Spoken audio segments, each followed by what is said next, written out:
Alam niyo ba mga ka-Berks na puyat talaga ako ngayong araw na to? Parang hindi talaga ako makatulog. Every time na matutulog ako, napapamulat ako. Excited na nga ako talaga yata sa araw na to. Ngayon na yung panunumpa ko mga ka-Berks, ang outtaking ko dito sa Canada. Ang tagal talaga bago ako nag-decide na mag-apply na ako para maging citizen ng Canada. Dati-dati nagdadalawang isip talaga ako eh. Nak! Nak! Gising ka na dyan. At baka malit tayo anak. Tara na. Maliligo pa ako. Sabi ko noon, hindi ako dito tatanda sa Canada. Uuwi rin ako ng Pilipinas. Magpi-PR lang ako dito. Pero dahil nga sa higpit ng mga bagong rules ngayon dito sa Canada, nag-isip na ako. Baka bigla akong mapauwi, kaya kailangan na mag-apply na ako ng citizenship. At habang naliligo ako, nagluto naman si Angelo ng almusal niya. Sabi ko yung madalian lang, kaya nagluto lang siya ng pancake. Pagkatapos niya kumain, siya naman ang naligo at ako naman ngayon nagbibihis na. At maya-maya inom lang ako ng kape. Tense na tense ako. Excited na hindi ko maintindihan. Hindi ko alam kung paano ikabit tong necktie na to. Naisip ko, ganun ang hirap mo ikabit Manonood ako ng mga video dito sa YouTube kung paano ikabit tong necktie na to. So ganun na nga ang gagawin ko. Manonood ako ng video para malaman ko kung paano ikabit tong necktie na to dito sa leeg ko. Laki-laki kasi nitong leeg ko. Kaya lang, nakakainip naman tong video na pinapanood ko. Naku, napakabagal. Parang pagong kung paano magturo. Inapot ako ng siyam-siyam. Pakitulungan nga ako, hindi ko alam kung paano to Ano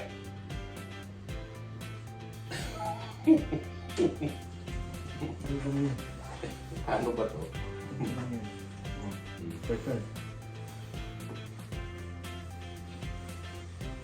Nagne-necktie ka ba nung high school ka? Hindi. Ngayon lang kasi may mga events kami. Baliktad. Sabi mo ganito. Baliktad. Oo. This one, under siya. Yung mataba, under na maliit. Tapos ikot mo. Oo. And then under dito sa butas. Oo. And then, pasok mo dito sa maliit. Papasok sa butas. Maliit. Dito.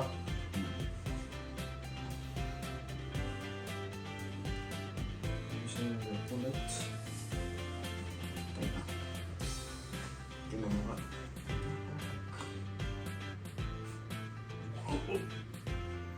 Ano siya? Okay na to? Ganun lang pala kadali. Hirap na hirap ako. Thank you na. Ayos mga ka-Berks. Kamukha ko na si Pipoy. Formal na formal Pwedeng pwede. Saka isusuot na natin tong ating coat. Naku, mga ka-Berks, hindi ako mahilig sa mga ganito Para akong magtitinda ng encyclopedia. Para kung kakatok sa mga pinto nyo, tapos mag-aalok ako ng Electrolux. I'm gonna knock on your door, ring on your bell, tap on your window too. O kaya magtitinda ako ng mga bahay dito sa Canada. Alin naman, bagay ka na ako ining taksyapo ng ni. Ano ba tong suot ko, anak? Hindi ako nababagis ganitong suot. Parang businessman. Businessman na walang pera. Kaya ayun na nga, nandito na nga kami sa Harry's Building. Sabi kasi nila, dito daw kami manunumpa ngayong alas 7:30 ng umaga. Sobrang aga. Kita nyo naman, alas 7 na ng umaga pero madilim pa rin sa labas. Pagpasok na namin dito sa loob, parang ilan lang yung tao. Mag-escalator na nga pala kami, sa second floor nga pala yung outtaking ngayon. Saka syempre, bumungad na kaagad itong mga Canada na to. Mga ka-Berks, akalain nyo ba? Sa hinaba-haba ng prosesyon ko dito sa Canada, naging Canadian din ako bigla, mga ka-Berks. Ang dami talagang plano ni Lord na hindi mo alam, magugulat ka na lang na bigla mapapaganda yung sitwasyon mo. Kaya nga ka-Berks, keep the faith. Siyang nakakaalam ng lahat kung anong plano niya para sa'yo. Kaya wag mo kalimutan magdadasal at hihingi ng gabay sa kanya sa araw-araw. Ako nga, hindi madali yung mga pinagdaanan ko. Ang tagal bago ako naging citizen.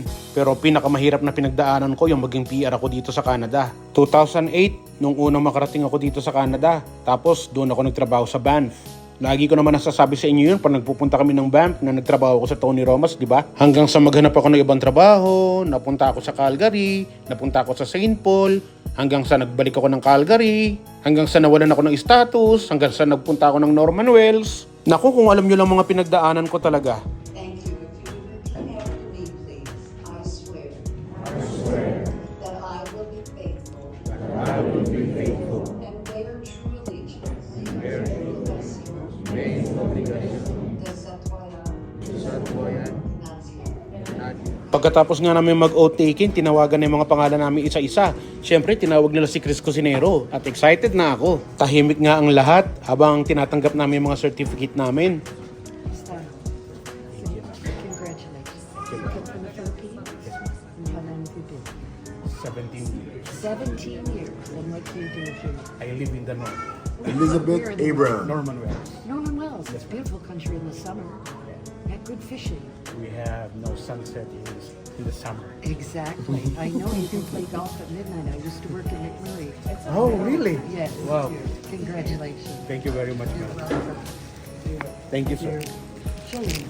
Yun na yun mga ka-Berks. Finally, isa na akong Canadian. Pero maupo muna daw kami at magko-congratulate sa amin ang Prime Minister ng Canada na si Justin Trudeau. Bagong umaga na naghihintay para sa aming mag-ama, para sa mga pangarap namin dito sa Canada.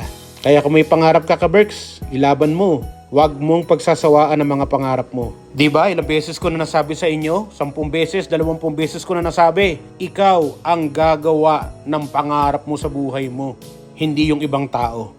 Kaya kilos na. Magandang araw po sa inyong lahat. Chris Cusinero, ang inyong kapamilya, kapuso, katropa, kabarkada at ka-Berks. Wala na nga pala si Angelo, pumasok na kasi baka mali siya sa school. Ano man ang hamon ng buhay, palagi ka lang sumabay. Piliin mo laging sumaya, kay Chris Cusinero panalo ka. Di lang pagluto at sa kusina, sa adventure ay kasama.